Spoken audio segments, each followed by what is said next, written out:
Listo. Esta noche en Nostromo. Bienvenidos nuevamente, ¿cómo estamos? Espero que se encuentren ustedes bastante bien. Yo ando un poquito agripado, quisiera estar agripado, pero no se puede, porque alguien tiene que tener cordura en este trío de balagardos desgraciados, y ese soy yo. Bienvenidos nuevamente una vez más a este bonito lugar llamado Hechos que digan Nostromo. Hoy vamos a hablar de un tema interesantón que además dio pie y sustentó la base de un sistema mundo que hoy, en el cual todos estamos inmersos, no solamente en lo económico, sino también en lo social.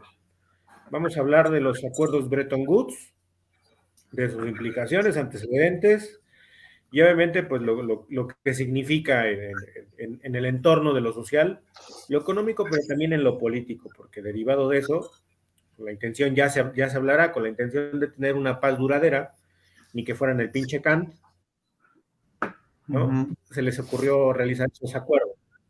Pero bueno, pues aquí tenemos a mi queridísimo, los presento como siempre, mi queridísimo Abraham Zorowski. Bienvenido, ¿cómo está usted? El que mueve los hilos del mundo, el de las conspiraciones, mi queridísimo Abraham Zorowski. De acá, del otro lado, a mi Martín Lutero Iztapalapense. ¿Cómo estamos, mi querido Choco? Todo bien, todo bien. Qué bueno. Adelante, señor Soros. Abraham. Es todo suyo Ok. Abraham Estulín, tú empieza. Estulín. Bueno, vamos a regresar a la época de la Segunda Guerra Mundial, en 1944, en el que se comenta, ¿no? Que en Yalta, ¿no? Que es cuando se reúne Stalin, Roosevelt y Churchill, ¿no? Uh-huh. Y se comenta que ahí es donde comienzan las pláticas de estos acuerdos y sentan las bases para la estructura económica y financiera que predominó hasta la época de los 70s. Estos acuerdos establecieron un marco para la cooperación económica internacional con el objetivo de promover la estabilidad monetaria entre las naciones. Los principales pilares de este sistema incluyen al Fondo Monetario Internacional, que creo que no tienen que tener tanta introducción, todos lo conocen y todos saben de tener como acreedor al Fondo Monetario Internacional y también como una especie de tentáculo de presión económica y política sobre algunos estados por parte del entramado anglosajón.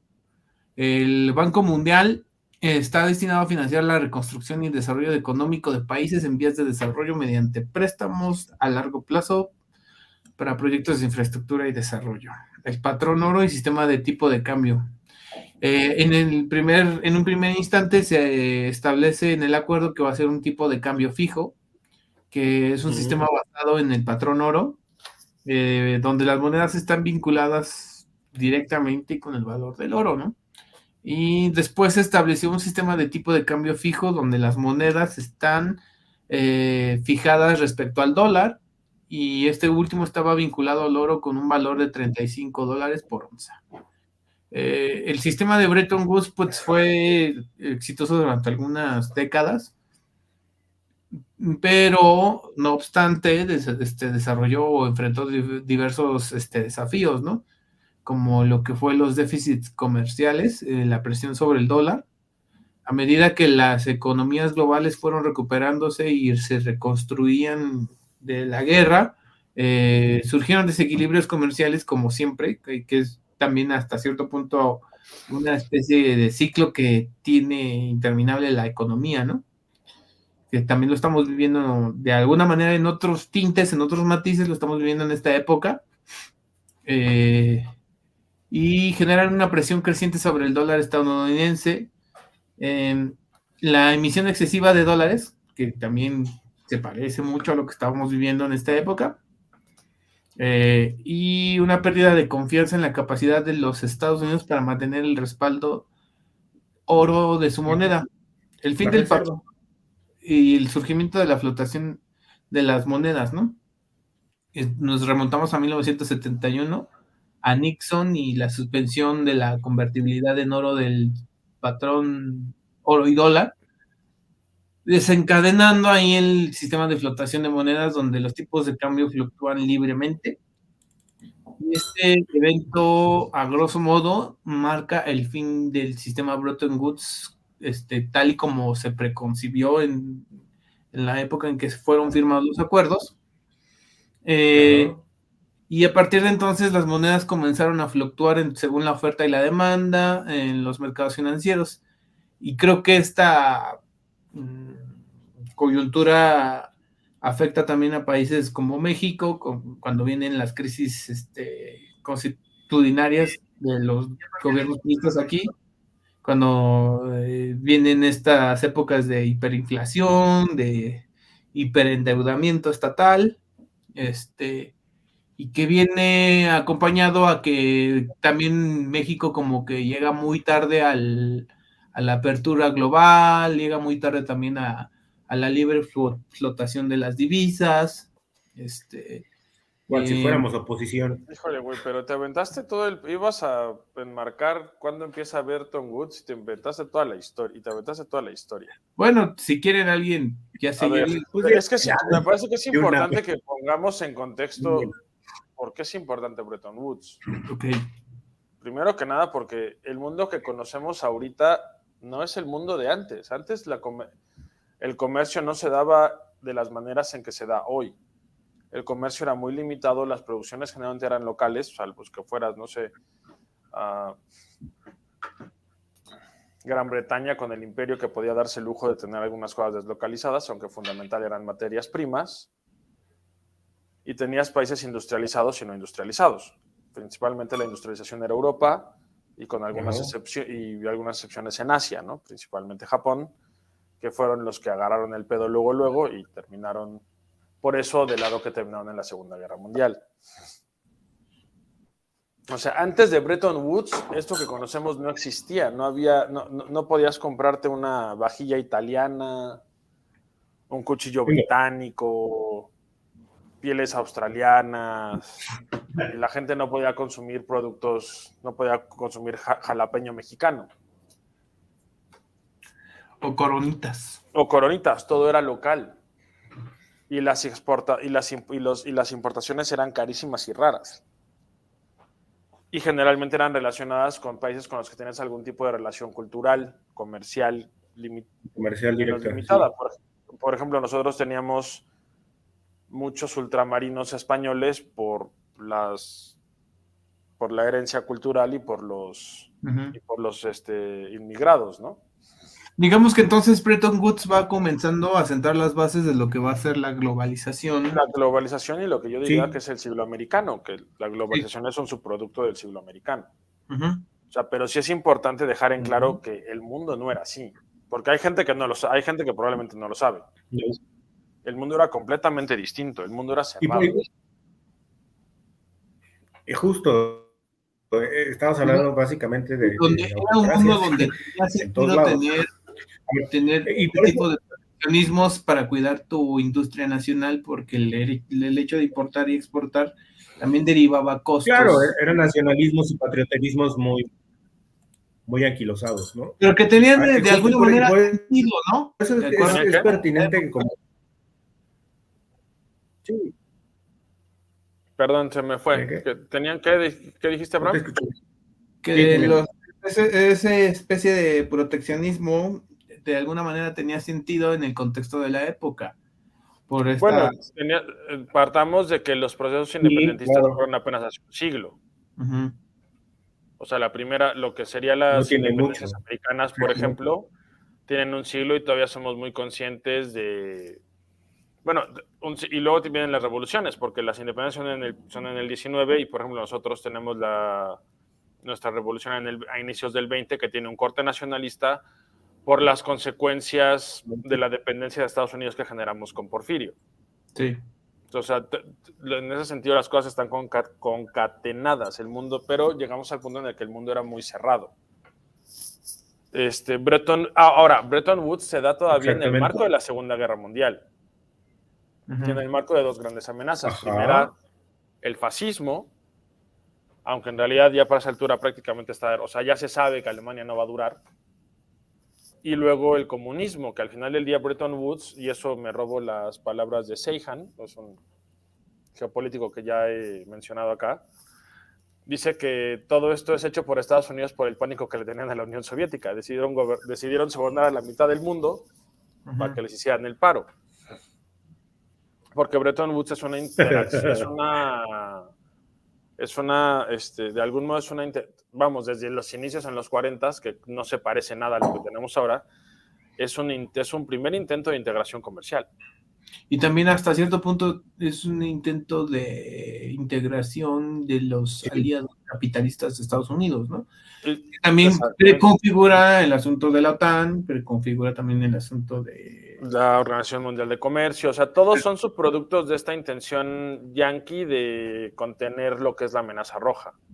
Uh-huh. Y de mantenerse seguros, porque recordemos que Estados Unidos en realidad nunca ha sido violentado. O sea, salvo Pancho Villa, y bueno, salvo el 9/11, nunca ha sido violentado en su territorio por una potencia extranjera.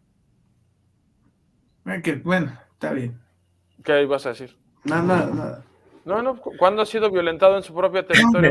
Dale, por favor. De hecho, era para dar la razón y para dar unos argumentos todavía más volados. No, o sea, pero lo que tú quieras, esta es tu idea, güey, di lo que quieras. Por favor, las veces que se ha hecho propaganda en aras de hacer creer a la opinión pública que han sido vulnerados, a mí me han parecido que son montajes muy bien hechos. Mira, muy bien hechos. Puede que sí, puede que sí, puede que no. No, la verdad es que no.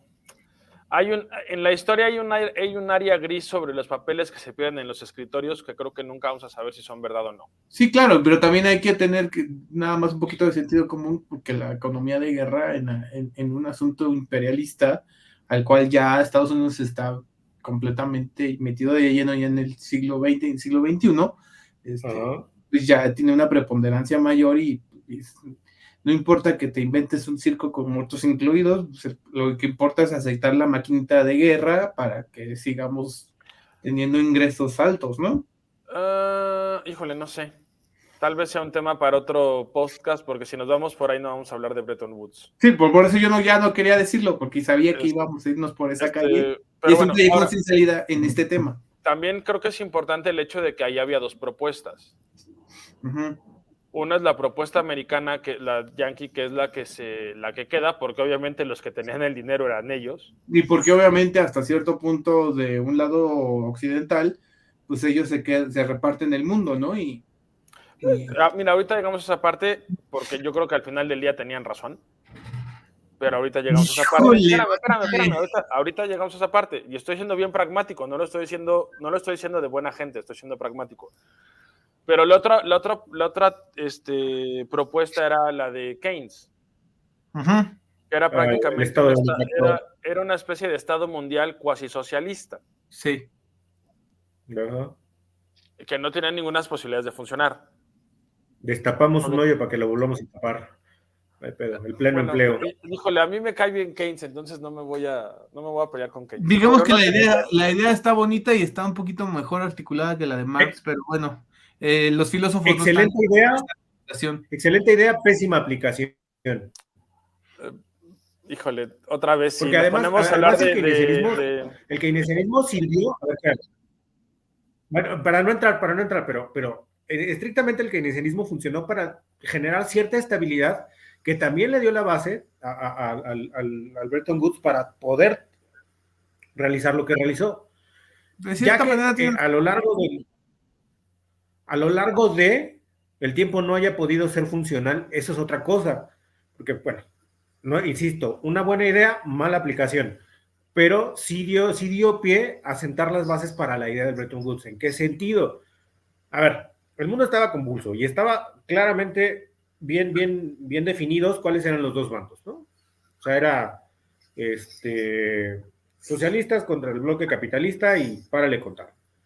Era necesaria una paz después de todo el desmadre que armó nuestro queridísimo amigo Adolfo.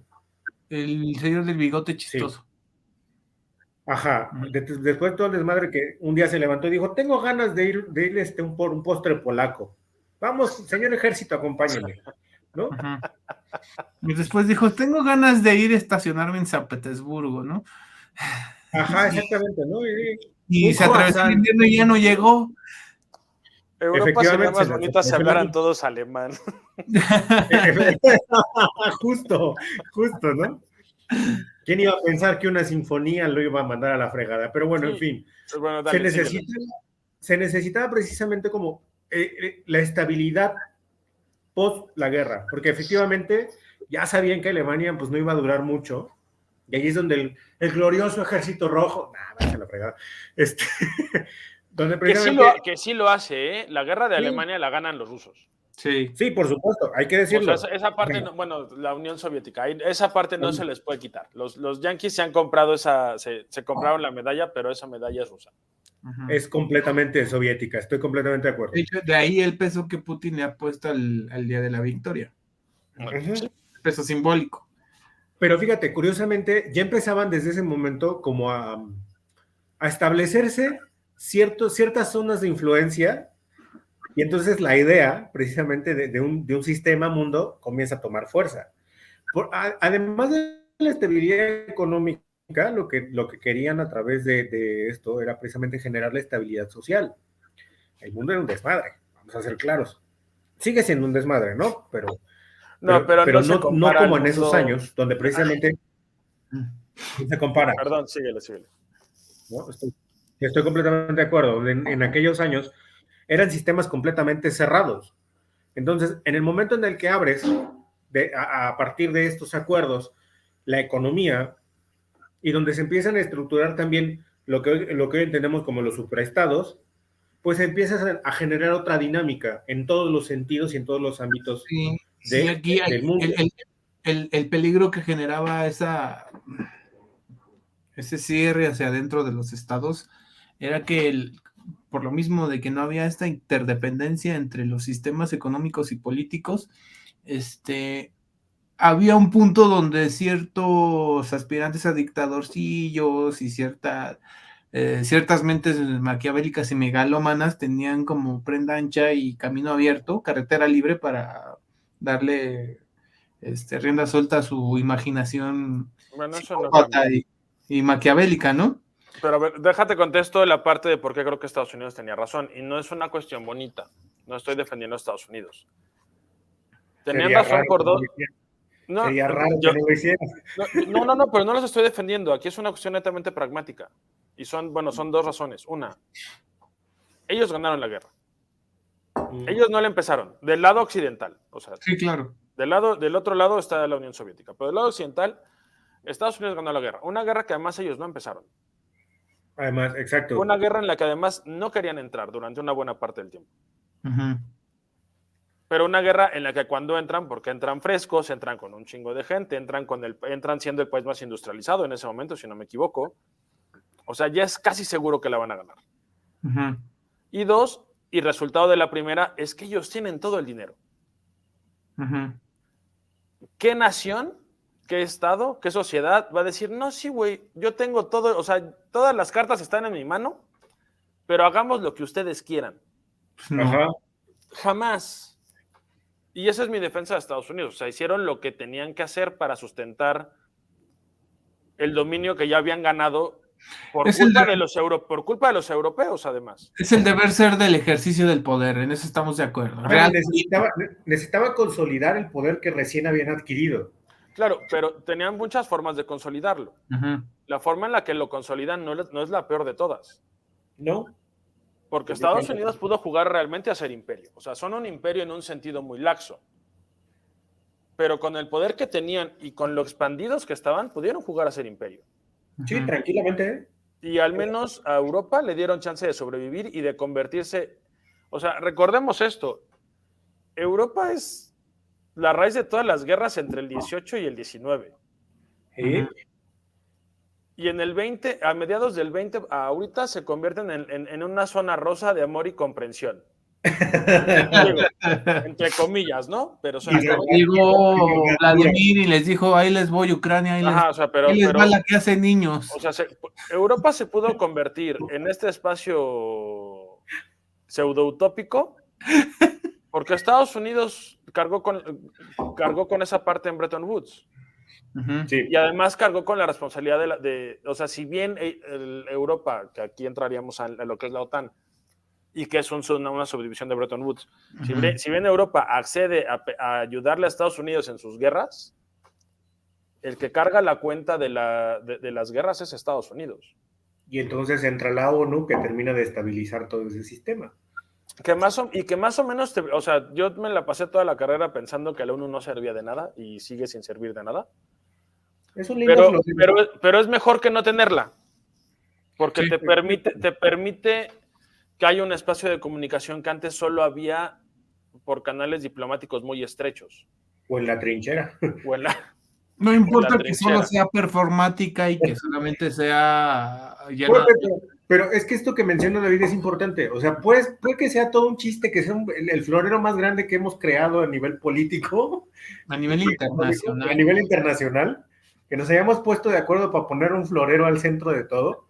Pero al final de cuentas, esto que menciona David es importante, porque sin la ONU es preferible seguir teniendo la ONU, que sea todo un florero, porque te da ese espacio de maniobra, y quizás sin la ONU estaríamos hablando de conflictos pues muchísimo más profundos.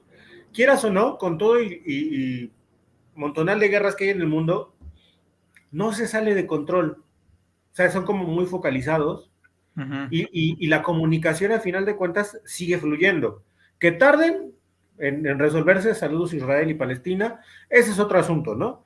Pero al final de cuentas, la comunicación está ahí. Como bien dice David, sin la ONU, quizás estaríamos hablando ya de otro asunto peor, quizás, en cuanto a nivel bélico. Ya. Si quieren, nos regresamos a Bretton Woods y avanzamos un poco en la parte que quiere... Uh-huh. Que quería Abraham, que es como la evolución de los procesos comerciales, ¿no? Uh-huh. Ya lo dijo Abraham. Porque es como, es como cuando se empiezan a sentar las bases del sistema global. Del sistema mundo que conocemos, también ¿no? Es la base del preconcebido del sistema neoliberal, ¿no? Exactamente. También es el arranque. Sí. Es justo, pero además como proceso, como el neoliberalismo como proceso aparte, ¿eh? O sea, uh-huh. no es como... No es un hijo de la paralelos, pero no precisamente se tocan. Exactamente, no es como un hijo de la globalización en el liberalismo, es un proceso aparte, un carril aparte, ¿no? Híjole, yo creo que no, ¿eh? Y se comunican ahí, pero sí, yo sí lo considero un proceso aparte. Yo creo que el neoliberalismo es un hijo de la globalización, porque sin él no tienes globalización. Ahora, hay una teoría, no sé si a ustedes les tocó en la facultad, que la globalización en realidad empieza con el descubrimiento de América. Bueno, es que eso sí es una teoría. No, por eso, quiero llegar a un punto. Esa es una teoría que habla como del proceso digamos, de descubrimiento y expansión. O sea, ese es el límite de la expansión del ser humano como tal, ¿no? Sí, claro. Y de ahí todo ya, de algún modo, ya todo es interconexión. Uh-huh. La globalización de la que estamos hablando ahorita es un proceso que empieza a partir del 40, bueno, el 44, que es resultado, uno, de un cierto sistema integrado económico. Sí. 2, de avances tecnológicos que permiten y facilitan y hacen económica la comunicación global y el transporte de mercancías. Y la interdependencia de los estados. Y 3, que todo esto te permite una interdependencia distinta entre los estados. Uh-huh. Antes no lo había. Antes los europeos no se hablaban más que a balazos. Antes los asiáticos no se hablaban más que a balazos, salvo que Japón te hubiera conquistado. Y nosotros tampoco nos hablábamos más que a balazos, o cuando Estados Unidos sacaba los cañones y decidía poner orden en algún lugar, ¿no?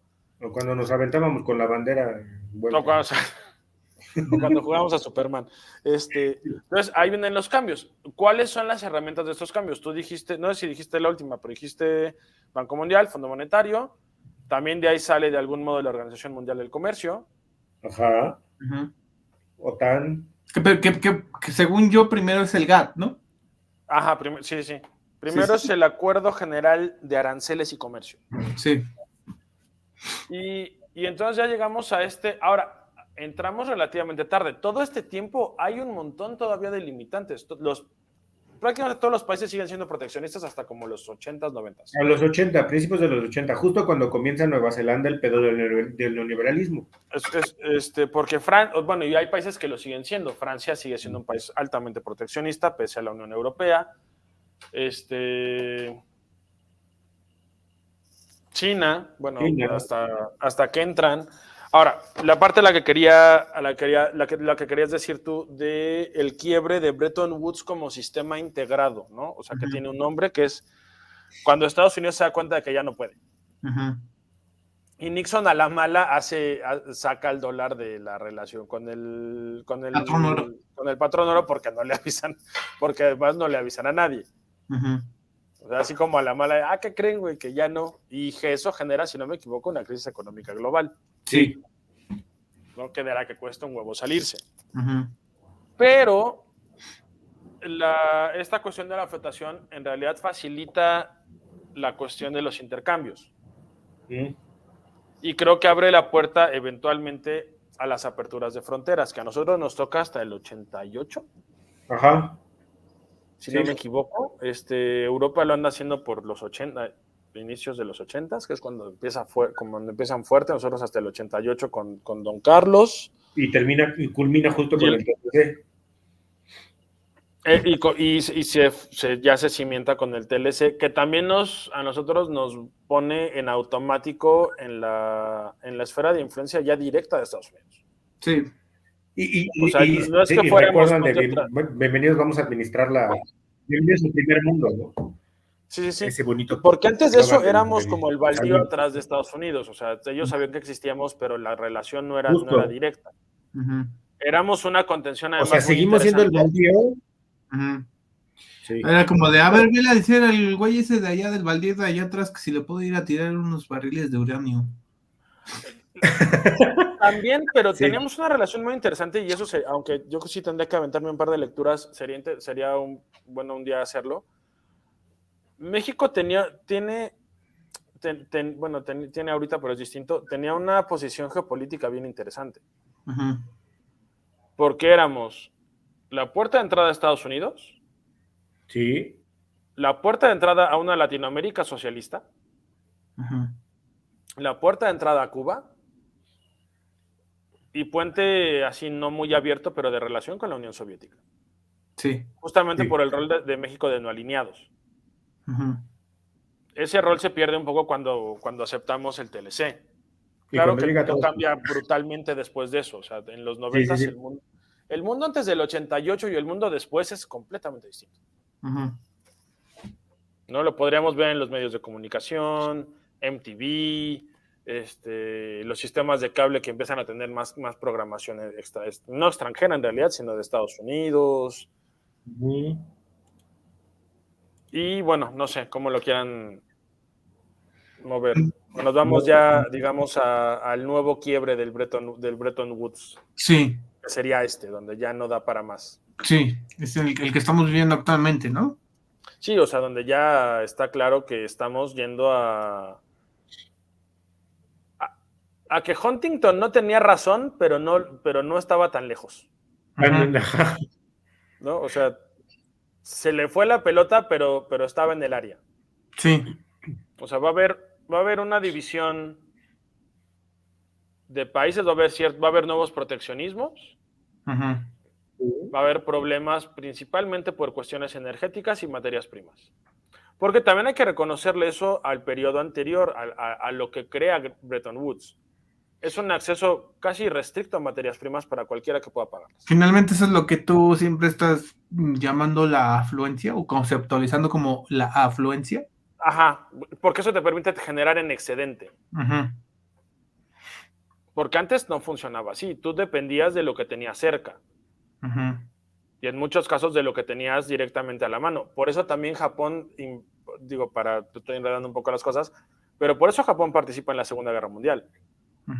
Porque ellos necesitan hacerse con todas las materias primas del Asia que lo rodea y de Surasia para poder funcionar como una potencia industrial.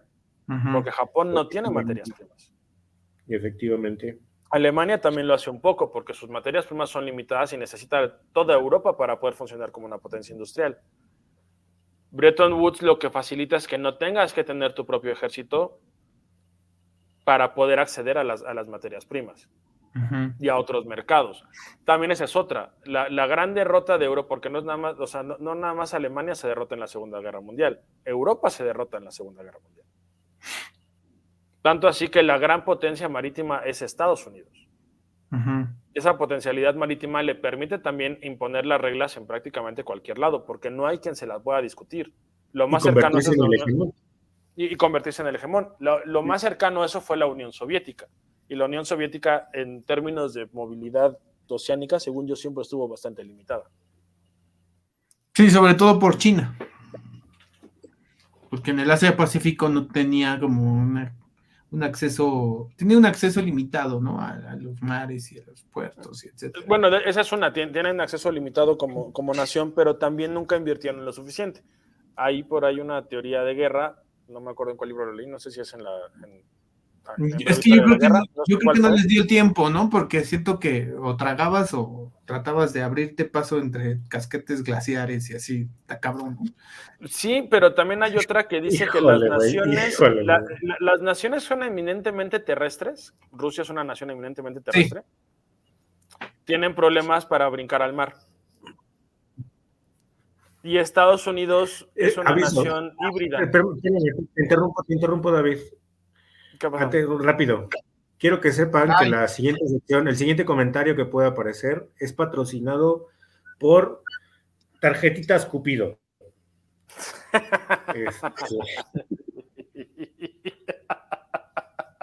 Gracias, amor mío. Adelante, prosiga usted, por favor. Bueno, al menos alguien nos está escuchando, güey. Pero bueno, entonces... Vengo, no me tardo, sígale. No sé cómo quieran mover esto. No sé cómo quieras mover esto, Abraham.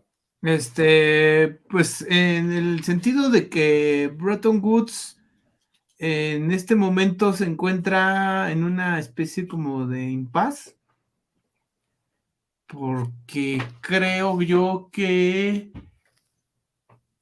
Estados Unidos llegó a su, bueno, no implosión, pero sí creo que llegó ahora sí a su límite de control y de imposición de ciertas reglas y de ciertas condiciones.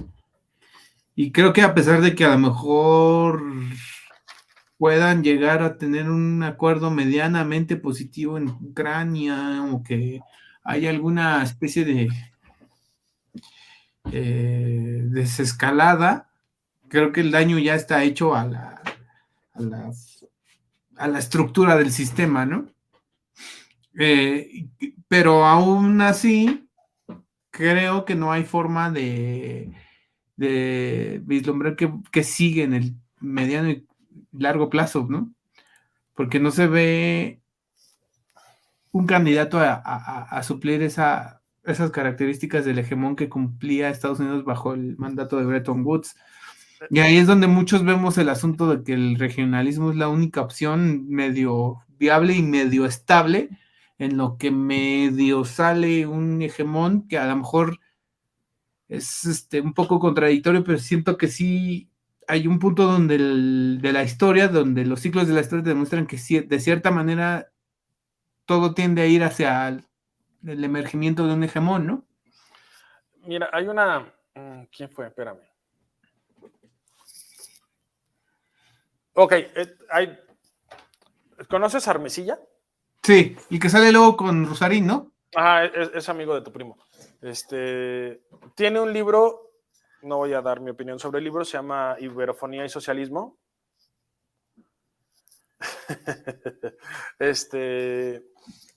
Y en ese libro habla como de la cuestión benéfica que a veces tienen los imperios. Y Ian Morrison, ¿para qué sirve la guerra? Habla un poco de lo mismo. Él lo maneja como el concepto de caging, que yo no lo he visto en español, pero es como esta capacidad de aglutinación. O sea, hay guerras que generan aglutinaciones positivas. Esas aglutinaciones positivas eventualmente se convierten en imperios. Uh-huh. O si quieres verlo así como hegemones, ¿no? Y esos hegemones tienen roles benéficos siempre y cuando no le tengas mucho miedo a la homogeneidad, porque al final es lo que hace un imperio, homogeneizar un espacio territorial amplio. Yo creo que no va a haber un equivalente a lo que Estados Unidos hizo con Bretton Woods, porque es un rol muy ingrato. O sea, sí le dio muchísimo poder a Estados Unidos, pero también le salió muy caro. Le dio el control de la mitad del mundo primero, y podríamos argumentar que por 20 años de todo el mundo, ¿no? De los 90 a los 2010, hasta que nace China. Pero es un rol, o sea, es un rol muy ingrato y muy caro como para que alguna otra nación lo pueda absorber. Entonces, yo creo que también es un sacrificio que en aras o en vista de los resultados de la historia, nadie va a estar dispuesto a pagar, ¿no?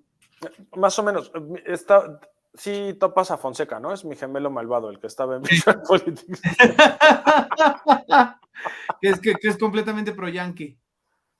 También, en eso nos parecemos, supongo. Pero él es europeo, y él mismo lo dice en uno de los que tiene ahora como solista. Dice, o sea, la verdad es que Europa pudo invertir tan poco en seguridad y estar segura por Estados Unidos. Ahorita que Estados Unidos ya no lo va a hacer, vas a ver cómo todos los países empiezan a aumentar sus inversiones armamentísticas. Sí, claro. Militares. Y eso va a implicar menos educación, menos seguridad social, menos calidad de vida. Porque también tenemos que ver como los dos lados, el lado positivo de Bretton Woods, de la hegemonía yanqui, que también tiene que ver en mucho con lo de la película de Oppenheimer, ¿no? El hecho de haber descubierto el poder nuclear como arma y haberlo usado 2 veces, nos dejó a todos en claro que no lo queríamos usar, no lo queríamos ver.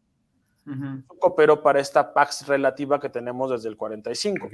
¿Hay guerras? Sí, hay guerras, pero ninguna se parece a las que había antes. Sí. Ninguna guerra que hayamos visto a partir del 50 se parece ni tantito a las guerras que había en el 19. Y mucho menos a las dos guerras mundiales que hemos tenido. O sea, esa paz relativa tuvo beneficios, permitió mayor estabilidad, mayor paz, mayor desarrollo económico. Los intercambios permitieron que naciones que de otro modo no hubieran salido nunca de la pobreza se volvieran competitivas. Le hace China, le hace Vietnam, le hace Singapur. China, le hace Vietnam, le hace Filipinas, Singapur, son un chingo, ¿no? Sudáfrica, si quieres, o sea... también por ahí las potencias medias de Europa, ¿no? Como pues Noruega, Suecia, Finlandia. Pues de entrada le permitió a Europa volverse buena ondita. Yo reitero, o sea, la Europa del siglo XIX hasta mediados del XX, la Europa del siglo XVIII, pues todos los males pasaban por ellos. O sea, no hay tragedia que no empezaran ellos. Sí. Y de repente se pueden convertir en el continente buena onda, salvo Rusia, ¿no? Eso fue la seguridad relativa que te daba el hegemón estadounidense. Ahorita que ya no lo vamos a tener porque ya no pueden. Mira, yo creo que lo vamos a extrañar, güey. Te soy honesto, yo creo que de aquí a 20 años lo vamos a extrañar. Porque salvo que de veras el mundo haya aprendido la lección y decidan todos convertirse en amigos y cooperar. Que se ve muy cabrón. Lo veo muy complicado. Yo creo que vamos a regresar a las guerras de conquista, a los coloniajes.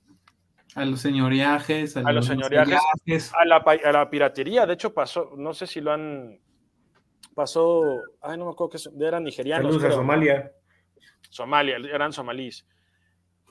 Y luego ahorita, no sé si han visto que un grupo armado en Yemen está bombardeando todos los barcos que pasan por ahí en dirección a Israel. Ajá. Ese es el futuro. Sí. Ese es el futuro. Y todo nos va a salir más caro.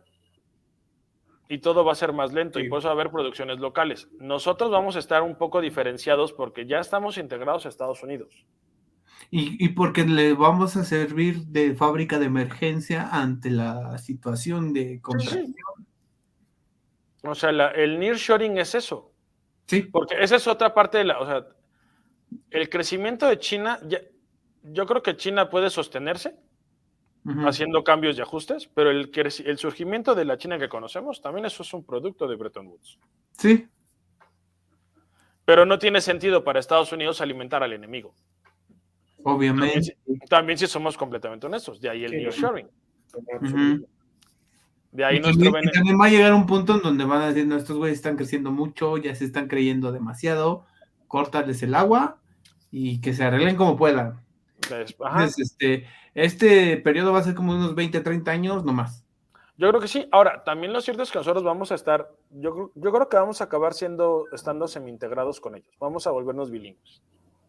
Yo no lo veo mal, Mira, aquí, o sea, en este barrio nos tocó vivir, güey. Sí. Y la verdad es que ni América Latina nos puede ofrecer nada, ni nosotros se lo podemos ofrecer a América Latina. Y de hecho, en cierta forma, híjole, me voy a ver muy patriotero y mamador, pero de cierta forma nuestra cultura es preponderante sobre la gringa. Y ha penetrado a pesar de las diferencias que tenemos entre los gringos y nosotros. Creo que México, o lo que significa ser mexicano, etcétera, va a tener una preponderancia sobre la decadencia que está sufriendo el tejido social gringo, ¿no? Y yo no veo mal que México termine fagocitando culturalmente ese pedo. Que va a ser de los dos lados, pero sí, ¿no? Y también ese va a ser como el subproducto que más nos va a afectar a nosotros de este cambio de sistema. Va a ser una especie de hijo bastardo de la, ¿cómo se dice? Ay, de la raza de oro de Vasconcelos, ¿o cómo se llama? De la raza de bronce. Ajá. Bueno, yo sí lo veo, no sé. Sí, vamos a hacer una hibridación medio rara, pero señor Don Nutriales, usted no ha dicho casi nada. Es que no sé si es mi internet del bienestar, muchachos, pero medio se me cortan, entonces medio agarro ahí cositas. Pero a ver, contrataste con esta parte que están dibujando es interesante y es importante porque el asunto del reacomodo cultural derivado también del sistema mundo es en realidad donde va a estar el cambio, ¿no? O sea, y también una parte que va a permear esto que comenta David, de regresar a los colonialismos, de regresar al asunto de los proteccionismos y en cierto sentido, de tener estados más fuertes frente a otro estado, ¿no? O sea, ya no en el sentido de vamos a llevarnos bien, sino esto es lo que necesito y ahí está y lo voy a tomar. Y en esa parte, precisamente, la cuestión cultural me parece que es la base de lo que puede llegar o no a pasar. ¿Por qué? Hoy todos somos ya tan parte de todos que ya es bien complicado tener una especie de identidad bien definida, ¿no? Entonces, en ese sentido, por ejemplo, pues tú puedes tragarte una pizza italiana hecha por un hindú en Nueva York. Y ese tipo de situaciones culturales es la que a final de cuentas va a permear quizá la posibilidad va a permear la posibilidad de darle a los estados esa necesidad de protegerse nuevamente y de empezar a cerrarse otra vez ante la gran ola cultural que se viene, porque no hay estado y no hay gobierno que pueda absorber semejante situación. Además de una crisis de identidad también. Dale. Además de que ahí en el caos dale. Que se devienen de esos procesos que tú estás mencionando, inevitablemente vamos a ver otra vez a los estados inmiscuidos en enarbolar falsos discursos iconoclastas de la historia, no sé, como lo que crearon James Bond con el asunto de la marcha de los muertos y estas mamadas, ¿no? Pero en algún punto es necesario. Sí, ¿sabes? Nunca lo había visto así, güey, ¿eh? Sí. Pero sí está, o sea, sí. Y va a ser el subproducto otra vez de la ruptura del Bretton, bueno, que técnicamente termina en los 70s, pero del sistema que crea, del regreso a los regionalismos, porque nosotros estamos, nos guste o no, anclados a Norteamérica. Latinoamérica va a seguir siendo el patio de juegos de Estados Unidos, nadie se puede acercar. Porque salvo que Estados Unidos haga implosión, van a seguir siendo la potencia más poderosa al menos de esta región. Porque Europa y Asia se van a empezar a agarrar a madrazos con África. Y entonces, ahora, hay algo positivo que puede salir de esto, además de que tal vez no nos vaya tan mal si hacemos las cosas de manera correcta. Vamos a poder absorber un chingo de gente. Porque todo el mundo se va a querer venir a refugiar acá, porque en apariencias vamos a ser la zona más estable, ¿no? Estados Unidos y a México. Y nosotros podríamos absorber un chingo de gente, porque sí estamos en déficit poblacional. No tanto como Europa y no tanto como Asia, pero estamos en déficit poblacional. Pues por ahí saldría algo bueno en el sentido de apoyar a nuestros hermanos latinoamericanos. Nos haría extrañamente más cosmopolitas y extrañamente más neuróticos, ¿no? Por andar haciendo malabares con tantas identidades, pero yo creo que eso puede ser divertido. Al final de cuentas, creo que a pesar de todo, que es como la peculiaridad de la identidad mexa, siempre tratamos de hacer que el que se quiere integrar lo haga de a de veras. Así como decir, a ver, güey, demuéstrame que eres mexicano. A ver, trágate un chile, güey. A ver, haz esto, güey. O sea, y parece algo bien pendejo, pero, o sea... Depende chido, también, o sea... Yo creo que... Va a decir que sí, ¿no? Pero depende también. Mira, el mundo va a ser más difícil. El mundo se va a parecer a una mezcla de los 70s y el siglo XIX, yo creo, o inicios del siglo XX. A nosotros, si hacemos bien las cosas, no nos va a ir tan mal. Durante, como tú dices, 20, 30 años después probablemente haya pedos con Estados Unidos, justamente. Salvo que nos integremos bien. O salvo que llegue un presidente mexicano de ascendencia mexicana a Estados Unidos. Que ya tuvieron un presidente negro. No me parece descabellado. Pero bueno, en realidad ya no estamos hablando de Bretton Woods que quieren hacer. Ya no estamos hablando de Bretton Woods, nadie nos está viendo. ¿Qué quieren hacer? Pero al final de cuentas, sí, parece que no tiene nada que ver con Bretton Woods, pero no sí, necesariamente. O sea, yo creo que se sigue tocando. Es la herramienta que generaba la influencia. Es la herramienta que generaba la influencia para Estados Unidos. Justo. Y es lo que está dando de sí, está haciendo agua. Y estamos hablando como que de perspectivas de los distintos panoramas que se vislumbran a raíz de este colapso, ¿no? ¿Tú qué ibas a decir, Poli? A ver, esta parte que comentaba de la cuestión cultural es importante y yo creo que sí seguimos tratando el tema, porque al final de cuentas, y como lo dije, por eso tenemos incluso tanto revisionismo histórico, ¿no?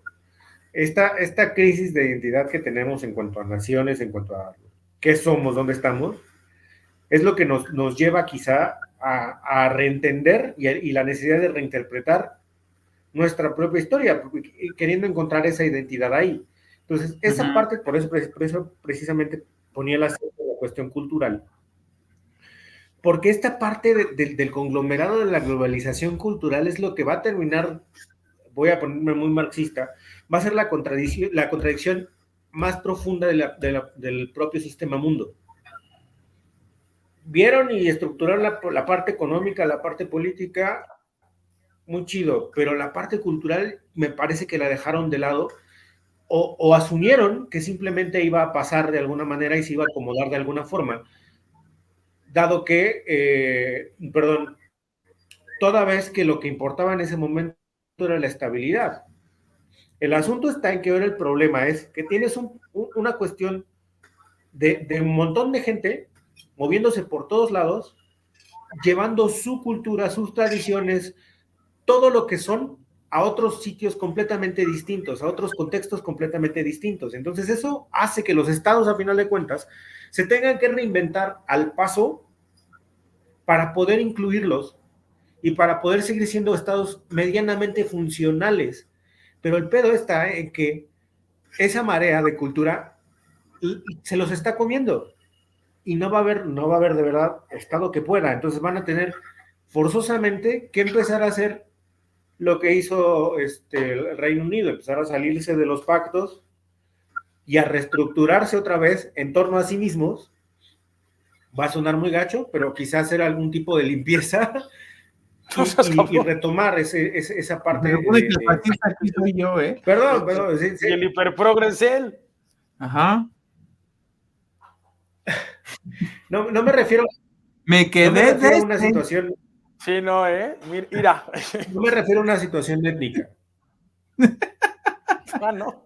No me refiero, y hay que apuntarlo, no me refiero a una situación étnica, sino que parecía, a una cuestión del impulso, sí parecía, pero no, a una cuestión, utilicé mal el término, más bien a una reestructuración de identidad. Y pues eso es lo que forzosamente se tienen que expresar en los nacionalismos, y para allá va el asunto, lo estamos viendo. Mira, es que ahora, aquí hay un asunto interesante, Dale, ya que estamos haciendo que me cortan y no... Ya que nos valió madres Bretton Woods, acá tienes un par de cosas interesantes, güey. Europa está vieja y en realidad solo puede jalar gente de África y de Medio Oriente. Uh-huh. Hey. Estados Unidos está viejo, pero no está en malas condiciones. A nosotros nos pasa lo mismo. Y nosotros podemos jalar todo lo que se nos dé la gana de América Latina. Uh-huh. Los Estados Unidos se puede quedar con los blanquitos, con los doctorados, nosotros nos quedamos con los morenos con licenciaturas. Y es gente nueva. Okay. Bueno, y mano de obra. No, pero es el punto aquí es que, otra vez lo dijimos en algún otro podcast, podemos absorber a la gente, uh-huh, siempre y cuando haya crecimiento económico. Sí. Uh-huh. Y eso nos compra tiempo. Uh-huh. En términos de no tener una decadencia poblacional tan rápida. Pero también, aparte de que nos compra tiempo, nos enriquecen métodos. Yo creo que sí, en saber hacer, en prácticas. En el know-how. En know-how de otros lugares. Y pocos lugares de América Latina podrían hacer lo mismo. Uh-huh. Ahora, vamos a hacer de lo que siempre nos hemos quejado, vamos a ser ladrones de cerebros. Sí. Pero cuando a ti te toca estar del lado ganador, pues a quién chingos le importa. Asumiendo que hagamos bien las cosas. Bueno, ¿qué quieren hacer? Asumiendo, pues yo creo que agotamos el tema, muchachos. Entonces, si quieren, pasamos ya hice un poquito de perspectiva. Si quieren, entonces pasamos a conclusiones. A ver, ya más o menos con el contexto que generamos. ¿Creen de plano que regresemos a un estado de, no quiero llamarlo así, pero bueno, vamos a ponerlo en esos términos? A ver si jalamos rating. En un estado de barbarie, que regresemos así literal, vamos a darnos en la madre todos porque esto ya no funciona. Sí hay un riesgo, pero creo que en la medida en la que la estructura del nuevo regionalismo que va a emerger a partir de que Estados Unidos va contrayéndose y que México empieza a ser como la fábrica chiquita de Estados Unidos, en la medida en que se vayan como consolidando esas estructuras, creo que esa violencia va a tender a irse siendo cada vez más leve. Esa es como mi perspectiva. Porque en algún punto, incluso el crimen organizado va a tener que bajarle de 2, 3 rayitas, ¿no? Porque vamos a llegar a un punto donde ya va a haber esa estructura ya bien definida, donde, o sea, sí, güey, así jugabas antes cuando no te había traído todas las fábricas, pero ya no puedes seguir jugando así. No sé si me explico. Si algún control va a tener que haber, claro. De acuerdo. En cuanto a esa de barbarie, yo creo que va a haber algo parecido. Tal vez haya más escaramuzas y chantajes que guerras abiertas, pero yo creo que sí vamos a regresar niveles. Estamos viendo desde que empezó lo de Ucrania, o un poquito antes, ¿no? Vamos a empezar a ver desde Crimea. Sí. Vamos a ver eso muy seguido. Europa con África, China, Japón y Corea con Vietnam, Filipinas, Singapur, Malasia. Yo es lo que creo que va a pasar. Y nosotros, pues ni modo. Y los canguros con los australianos. Los australianos yo creo que van a estar en buena posición, porque tampoco es que la retracción vaya a ser completa. O sea, va a haber, yo creo que Estados Unidos se va a jalar a su tía la amargada de Gran Bretaña y a su primo borracho de Australia. Sí. Yo creo que es lo que va a pasar. O sea, van a ser parte como de su integración extrarregional. ¿Tú, Poli? Okay. Bueno, y Bretton Woods es un constructo que ayuda a definir lo que es el siglo XX, la segunda mitad del siglo XX. Y como ya no lo tenemos, el mundo va a ser... principios del 21, estoy de acuerdo. Del 21, sí. Y culturalmente creo que lo que más va a vender en este momento va a ser... ¿Va a ser qué? La nostalgia. Probablemente. La nostalgia. Por eso ya todos estamos escuchando otra vez a Nelson Ned, Leo Dan, los terrícolas. Justo, a ver. Los 90s.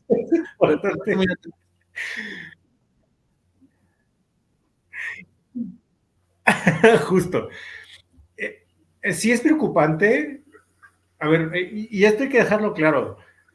Creo que es momento que nos demos cuenta que como humanos no sabemos organizarnos y siempre que lo intentamos resulta un desmadre. Porque además siempre intentamos vender la idea como algo que nos va a terminar estabilizando. No digo que no lo hayan logrado.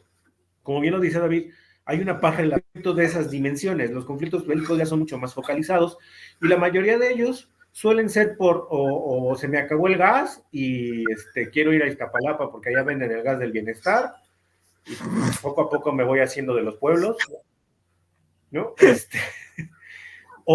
O por cuestiones étnicas que sí tienen que ver directamente con esta falta de identidad cultural y de pertenencia a un ente social bien definido. Pero vuelvo al punto, la paz es relativa porque los conflictos están ahí, pero ya no en las mismas proporciones en las que teníamos en la Primera Guerra Mundial, periodo entre guerras, y el desmadre que fue la Segunda Guerra Mundial. Hay cierta estabilidad, pero al final de cuentas el sistema mundo se está agotando y no veo que se nos ocurra una nueva idea maravillosa como para poder solventar los obstáculos que se nos están presentando, sobre todo a nivel cultural, insisto, que es la mayor contradicción que tiene el sistema mundo. Y ahí es donde precisamente está el asunto. Adelante, señor Abraham Sorosky. Es que estamos entrando a la puerta post-tecnológica en donde probablemente en unos 20, 30 años ya no es necesario que tu humano, organización humana, se te ocurra. Pregúntale a ChatGPT. No sé, pero bueno, un día hablamos de eso si quieren. Sí, está bien. Entonces pues ya, ¿no? Uh-huh. Pues sí. Nos quedamos un minuto para verlo la semana que entra. Uh-huh. Claro que sí. Caballeros, como siempre. Bueno, ahorita nos vemos. Es un enorme placer compartir este bonito chiquero con ustedes. Ya saben, bienvenidos nuevamente y gracias por acompañarnos, quienes nos hayan escuchado y quienes hayan tenido el estómago para vernos, insisto. Qué valentía. Uh-huh. Sí, amor mío, gracias por aguantarnos. Qué valentía la de tu amorcito por estar contigo y por vernos, además. Además vive conmigo. Exactamente, que esa es otra. Por lo demás, muchísimas gracias. Y nos estamos viendo pronto. La próxima semana quizá les tengamos por ahí algún resumen del año, porque pues el año ya se está terminando. Y pues no les prometemos bloopers, porque en realidad este podcast es un blooper de inicio a fin. Entonces, pero pues pues sí vamos a tener por ahí alguna especie de resumen. Se los vamos a resumir bonito, con amor y siempre consensuado. Por lo demás, muchachos, esto fue Nostromo. Muchísimas gracias por acompañarnos y nos estamos viendo hasta la próxima. Gracias. Muy bien, jóvenes.